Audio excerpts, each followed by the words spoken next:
In today's stock analysis, we will take a closer look at the dividend aristocrat IBM. We will analyze IBM using 5 different intrinsic valuation models, and in the end, hopefully we can get an answer if this stock is currently fairly valued or if it's undervalued and may be ready to be picked up.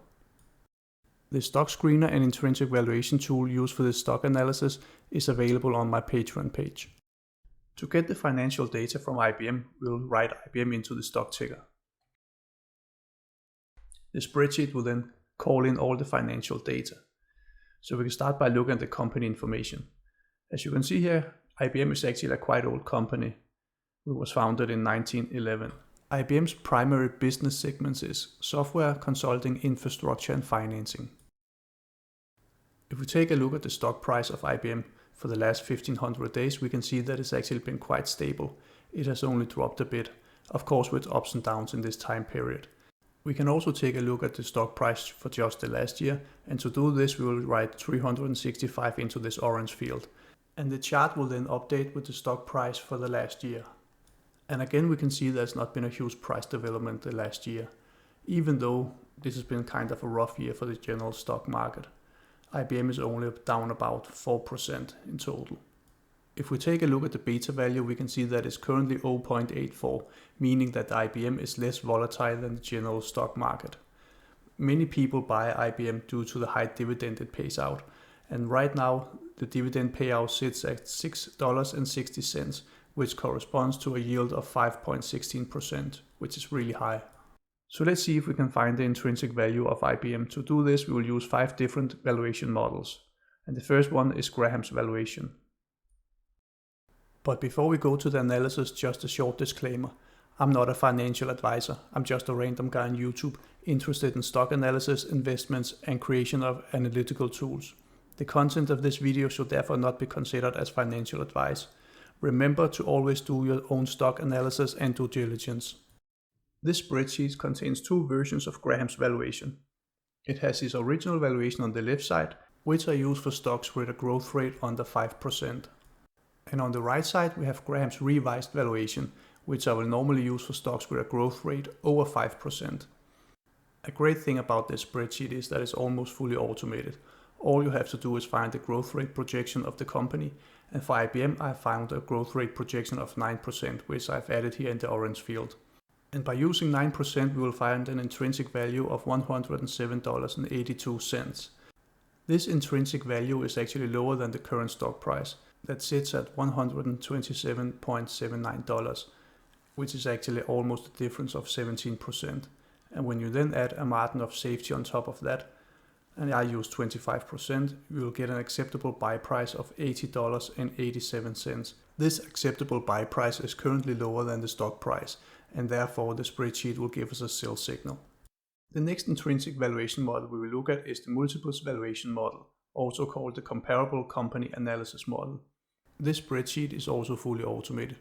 All you have to do is find the stock tickers for the companies that are similar to the company you are investigating, and then add them to the orange fields. I have found 5 such companies that are similar to IBM and added them to this spreadsheet. And then we find the PE values of these companies, find the average PE, which is close to 20, and that is then multiplied by the earnings per share for IBM. And that gives us an intrinsic value of $124.85, which is really close to the current stock value of this company. And thereby it could seem that IBM is fairly valued at the moment. But if we then add our margin of safety, and I've again chosen 25%, we get an acceptable buy price of $93.64. And therefore again the spreadsheet will give us a sell signal for this stock. The next intrinsic valuation model is the Peter Lynch dividend adjusted fair value model. And we can calculate Peter Lynch fair value by using this equation. And again, this spreadsheet is also fully automated. It loads in the data from the prior spreadsheets. And when we use the equation, we find a Peter Lynch fair value of 0.70. Compared to the table over here, we see that a value under 1 equals an overvalued stock, indicating that IBM at the moment is overvalued. If we set the fair value of a company to 1 and uses Peter Lynch's assumption that a fair PE value equals the company's growth rate, then we can rewrite the equation to give us the fair stock price of the company. And when we do that, we will find the fair stock price of IBM close to $90, which is below the current stock price of $127.79. $26.79. If we then add our margin of safety of 25% on top of that, we get an acceptable buy price of IBM close to $67, which is almost half of the current stock price.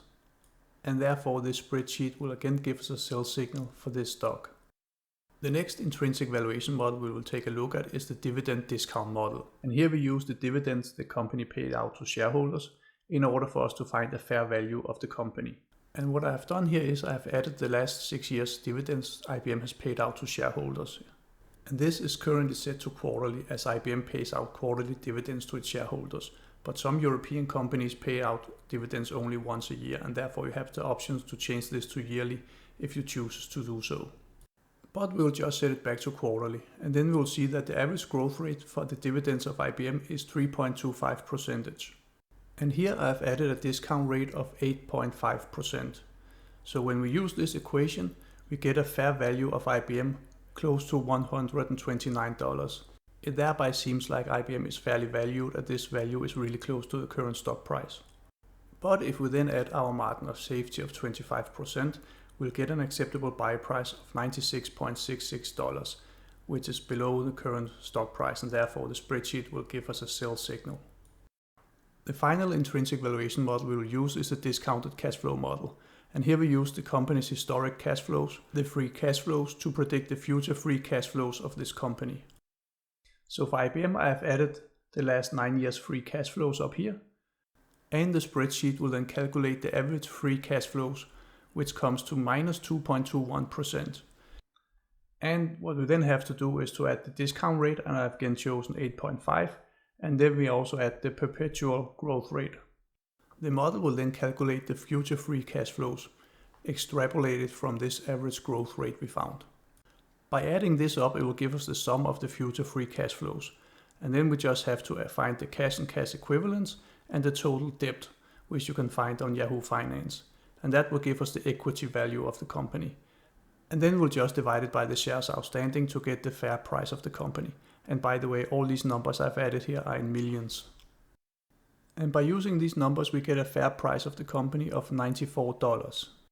However, even though it's projected that the future free cash flows of this year will fall down to 10 billion to 10.5 billion, I don't think that this is a trend that will continue in the future. And therefore, I've updated the spreadsheet to also include a custom future free cash flow growth rate. And I here set it to 3%. What you then do is they'll just change from average to custom here. And when you do that, you will see that the numbers, they will change. And the future free cash flows will now be higher than before. And so will the fair stock price. We'll now find a stock price of $154. And by adding our margin of safety of 25%, we'll get an acceptable buy price of $115. And therefore, we'll again get a sell signal using this model. The last page in the spreadsheet contains a summary and a watch list.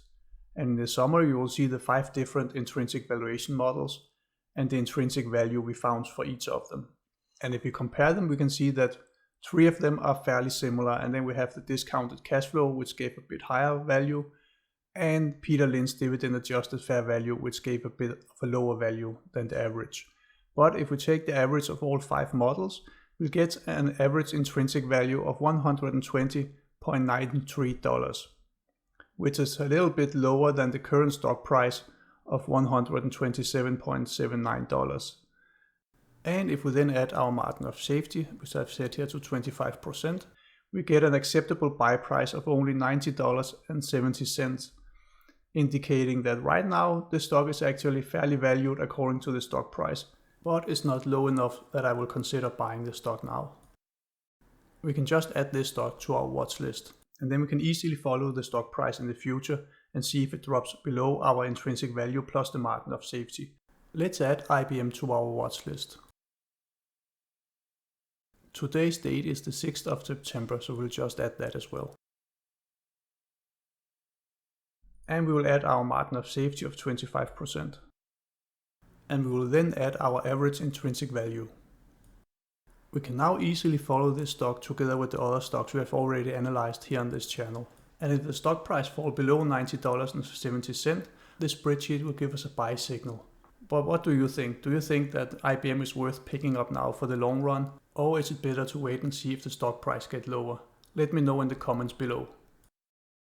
If you like this video, please consider to hit the like and subscribe button in order to get more content like this in the future. And until next time, have a great week.